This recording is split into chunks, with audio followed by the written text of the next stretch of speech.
Okay, so I'm sitting here doing my taxes, and this kind of came up, and I wanted to tell everyone about this because I think it's important to understand all the incompetence and ineptness and bullshit lies and scumbag pieces of fucking garbage out there who will insist up and down, irrespective of what kind of qualifications you have, they'll think that they're right because they're ignorant motherfucking bastards. So what am I talking about? Well, and this, I get all the time, people email us, hey, which broker would you recommend? They all suck. The Jewish mafia controls the whole industry, even the online brokers. I mean, why do you think there's only a small handful of online brokers? I mean, you think I could start an online brokerage firm? It's much more difficult than trying to get into the auto dealership business, okay? It's a mafia, okay? But, they all suck. They all suck big time. They're all shit. They're all garbage. And they're all just as criminal as full-service Wall Street firms. It's all the same shit. As a matter of fact, I could argue convincingly so that these days, since, say, about 10 years ago, ever since that time, the online brokerage firms are in many ways more fraudulent, more criminal than the full-service main Wall Street firms in certain regards because of their involvement in the media, right? They're basically funding, the online brokerage firms to a large extent are funding scam artist networks like CNBC, Bloomberg, Wall Street Journal, all that bullshit. Anyway, let me get to the point because I think it's a good lesson. And I wish I'd had the conversations recorded, and I'm going to be doing this in the future. I'm going to be recording conversations, and so, some of you are going to be hearing, I don't know to what extent I'm going to release them, but you're going to get to hear when I talk to brokers at numbskull boiler room firms and so forth, so that when I talk about Ken Fisher, when I talk about him running a boiler room shop, you're going to understand why I say that. Because I've talked to the numbskulls, and you're gonna hear firsthand how that's a boiler room. Or when I talk to some of the pinhead numbskulls at Euro Pacific Capital, I mean, it's going to be complete comedy for you guys. So, I may keep it closed to members and clients. We'll have to see. So here's the deal. I sold several shares of a particular security a couple of years ago, and within 30 seconds of doing that, I remembered, man, I sold the security because I wanted to get the tax loss, okay? I wanted to get the tax loss. I had good reason to believe that it wasn't going anywhere over the next 30 days, and I wanted to capture that loss and then repurchase it. Within 30 seconds, I remembered, I was like, wait a second, I purchased shares of this within the past 30 days. I was pretty sure that I wanted to check. I checked real quick, and sure enough, I had purchased shares of that same security within 30 days prior to my current sell. And of course, you cannot do that. You have to avoid sell or purchase of the same security or even similar securities within 30 days on either side of that current transaction. So you cannot buy or sell any shares of that security anytime within 30 days prior to the day which you want to get the tax loss, or 30 days after. You have to wait that window period, 60 days or 61 days, okay? So, and you can't deal with options. As a matter of fact, here's kind of something that I actually learned on my own I actually learned this through, I can't remember how I learned it, but it's something that's not that well publicized at all. Even if you have an IRA, let's say if you have securities in a retail account that is, a taxable account, and you have the same securities, or let's say you don't even have any securities in your IRA. Well, if you sell the securities in a retail account and you want to get the tax loss, you cannot buy those securities or similar securities, like securities. You can't buy those securities even in your IRA until after you wait until 30 days has expired. Likewise, you cannot have purchased or sold those securities within your IRA even 30 days prior to that sell, okay? Or it will nullify your tax loss, even though an IRA is a tax deferrable account. So it actually doesn't make that much sense, but they basically want to keep people from shuttling back and forth. I don't think it's really fair, but that's just the way it is. But I wanted to point that out because I have to believe that there's many people that do not realize that little caveat. It's not really publicized or explained much, and so it's important to understand. That isn't, unless, of course, by chance they've changed the rule and I'm wrong, but I think that it is still in place. Anyway, so the point is that I realized within 30 seconds, let's say I caught it within 30 seconds or a minute, and I said, oh shit, I've got to bust this trade, okay? And so that's just, busting a trade is just a term, it's just an expression. Basically means, you got to get out of the trade. Because what I did prior to calling E-Trade, I knew I was going to be in queue for some bullshit automated crap. And I was thinking, well, you know what? It could take 10, 15, 20 minutes to get a hold of somebody, right? So what I'm going to do to help them resolve this situation is I'm going to immediately repurchase those shares. So I immediately, once I discovered that I had screwed up, I immediately repurchased the shares, okay? I didn't want to wait around for the numbskulls. So I did that, and then I wanted to call them up and bust the trade. In other words, I wanted to scratch it from the records as if it did not happen because it was a mistake.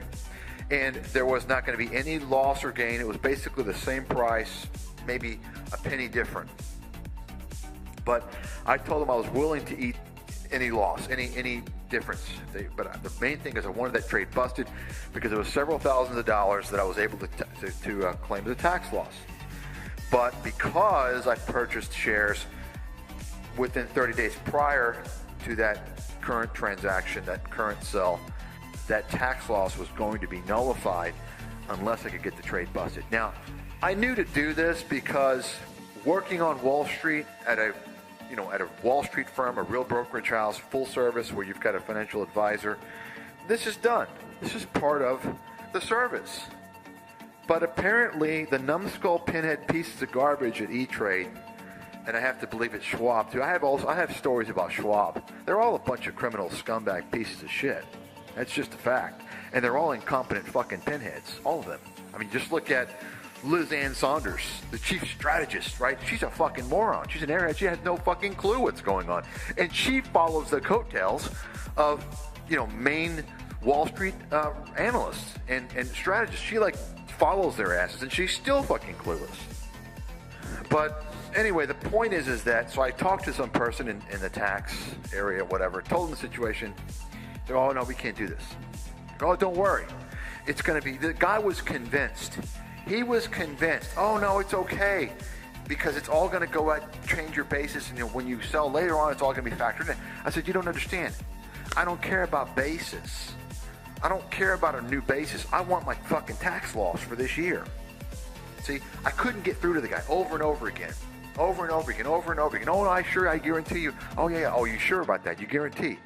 You guarantee. So the guy was saying this and that. I knew I was right. I told him my background. I said, listen, I know what's going on. What are you talking about? The bottom line is that the guy's guaranteeing me. It's kind of like, when someone keeps telling you over and over again, and they're so confident and sure, you start to question yourself. You think, well, yeah, maybe they've changed the way they're doing things, Maybe there's a different rule now. So I was pretty sure that the guy was fucking clueless. That's why I made sure he guaranteed to me. And I said, listen, we're going to follow up on this, and if I don't get my tax loss on my 1099, if I don't get my tax loss, you're in deep trouble. Sure enough, it was just as I thought. There was no tax loss. This guy's a fucking numbskull, okay? I wanted to give him the benefit of the doubt. He seemed like a nice guy, but it's shocking that I said, look, the bottom line is I don't agree with you.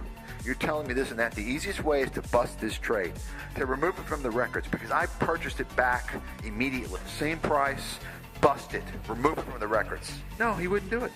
Oh, we can't do it. We can't do it, right? So the bottom line, folks, the moral to the story is you can't rely on online brokers. They're fucking numbskulls. They're liars. They're pieces of trash. They're pinheads. They're idiots. And I'll tell you, and the fact is that E-Trade is responsible for this. If it was more money, I mean, it was a good amount of money, potential tax loss. But was it enough to justify getting an attorney involved? I would sue the fuck out of them if it were. These motherfucking pieces of shit. They're pieces of trash. And, E-Trade, they all suck, but fuck E-Trade. And I can tell you, Schwab, I want to say fuck Schwab as well. I really don't even know what to do. I've tried most all of them. TradeStation's a fucking disaster. Customer service, these guys are got their heads up their asses. They're all a bunch of fucking losers. And I would say, I don't know, everyone has their own situation. My personal situation, being an experienced professional, knowledgeable professional in the financial industry, me having to deal with these fucking numbskull pinhead pieces of garbage who are ready, willing, and able to lie to me or to present their inept knowledge to me, I think for me, the solution is just to call them up and just abuse them and treat them like shit and tell them that they're fucking morons. I think that's kind of the solution. Because really, I don't have a choice. Where am I supposed to go? Where are we supposed to go? In an ideal world where the Jewish mafia didn't have complete control over the financial industry, we would have dozens and dozens of online brokers, right? In a truly ideal world that wasn't run by the criminal Jewish mafia, we wouldn't even pay more than a dime per transaction for a stock trade. We wouldn't. But of course, you have all the Jewish mafia with their hands in the pot. You see, I mean, think about it. You're talking about a mafioso that charges huge amounts of money just to get access to live stock tickers, right? To live ask and bids, right? If you want to see the bid ask, current price, trading price, last trading price, you want to see trading volume, all this shit, current, real time. If you just want to see what the S&P 500 is, or the Dow, or any other index, did you know that you have to pay a lot of money? Every website that gives you this is why many sites don't give you real time. It's delayed by 20 minutes, right? This is very expensive. It costs a lot of money.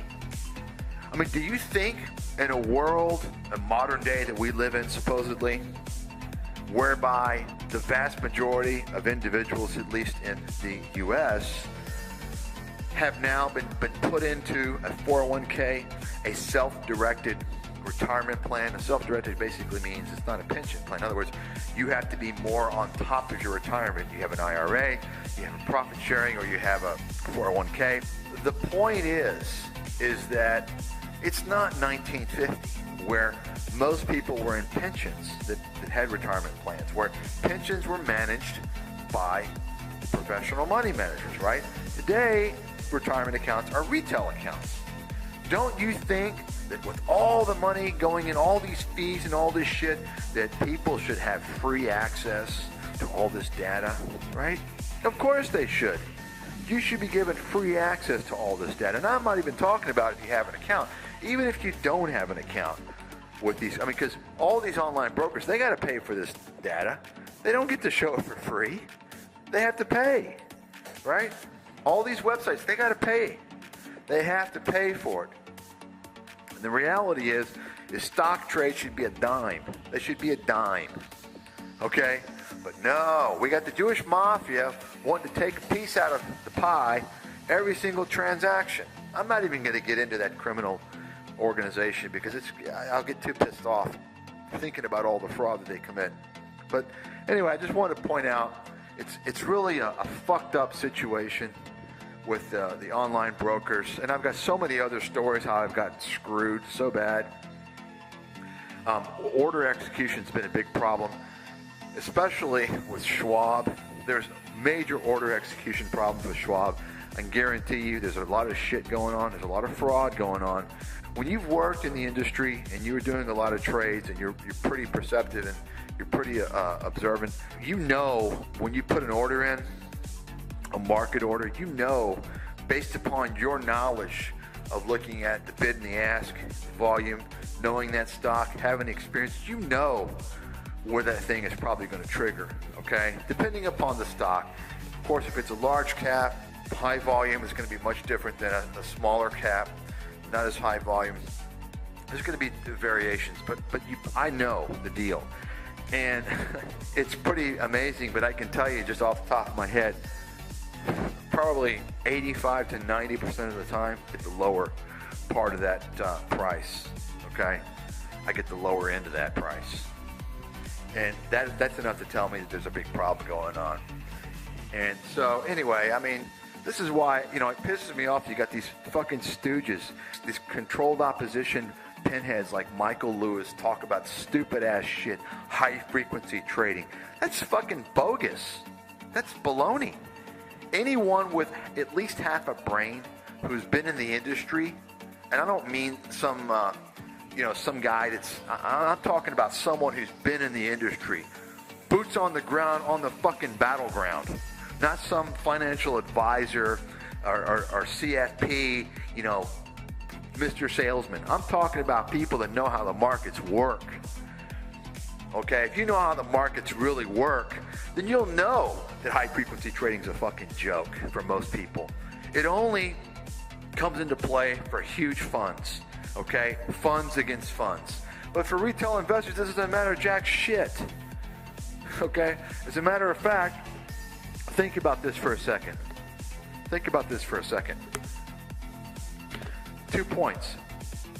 And I'll get into this some other time, but the whole premise behind this whole high-frequency trading bullshit, nonsense, distraction, and of course it's being used as a distraction because they don't want to talk about the real problems, the real fraud that's really raping everybody, right? And Michael Lewis is a fucking pinhead. He obviously doesn't know what's going on, but he wants to sensationalize shit, and of course he's a Jew, so of course whatever he says, he'll get promoted so he can sell more books. Meanwhile, the typical stooge, sheep, American investor sits down and believes everything he says. Oh, well, he's helping us. Yeah. Okay, whatever. Yeah. So, let me just make 2 points about that. So, is there any problem between you, who may have just a normal internet connection, versus me, who I may have a T1 line? I'm getting faster order execution than you are, right? Of course I am. So, is that wrong? Is that bad? Well, one could say, sure it is. Others could say, no, it's not, right? I mean, I personally believe everyone should have the same speed, internet speed, but because these guys are looking for a faster way to connect to the exchanges to get the prices they want, what's the problem with that, right? And what does it matter to you? It doesn't matter jack shit to you. What you should be worried about are all the huge fees being charged, right, to your 401k that they're not being disclosed.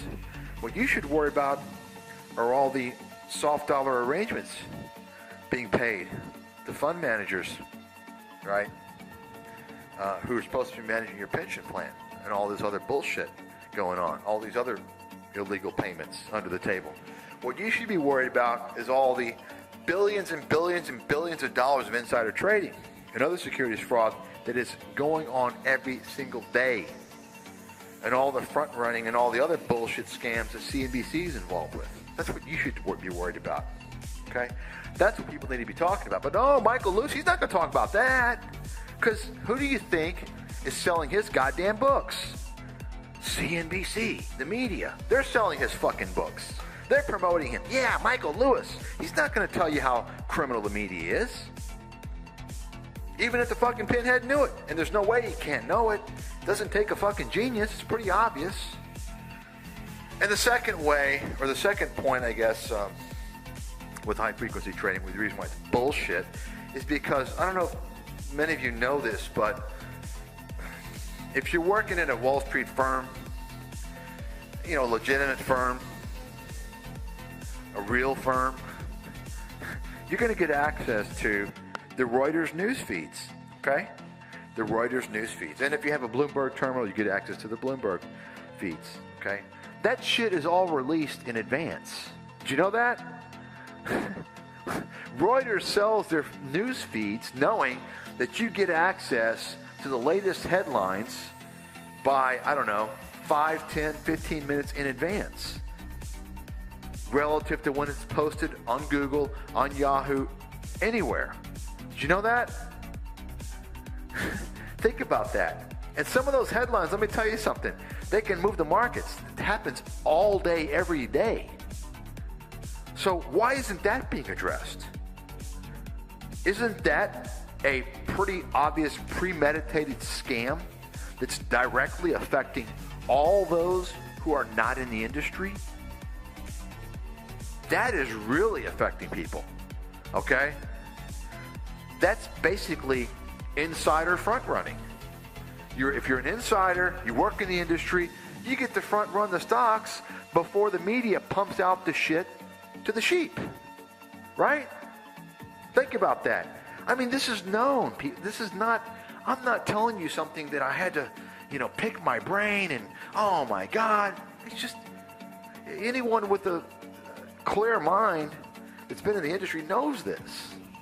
Now, I guess part of the problem is that you got a bunch of pinhead, potheads, and other drug-addicted morons in the industry,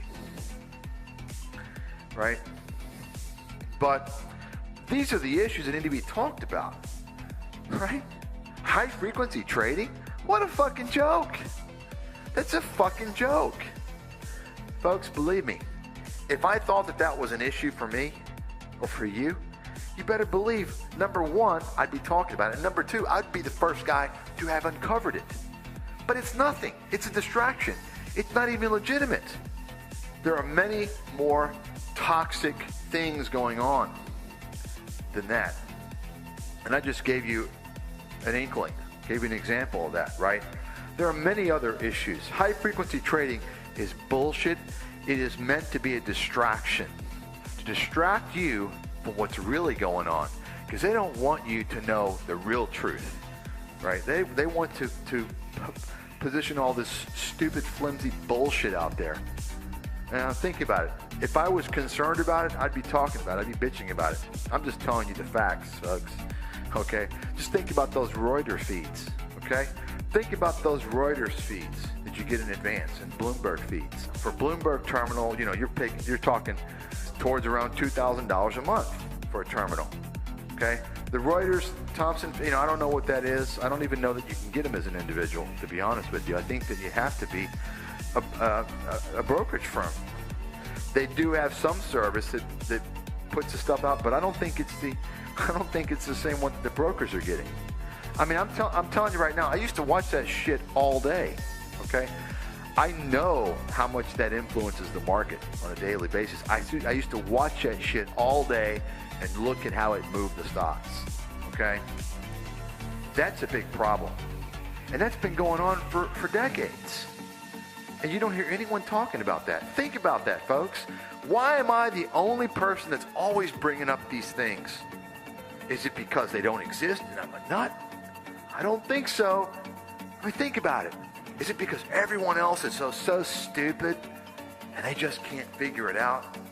Well, I don't think that's accurate. I think there's a lot of stupid morons out there in the industry, but I don't think that that's inclusive of the reason, right? I think that it's because they don't want to expose the situation.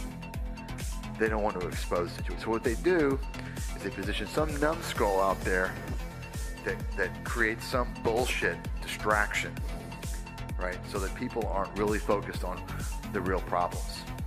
Anyway, that's all I have to say for today.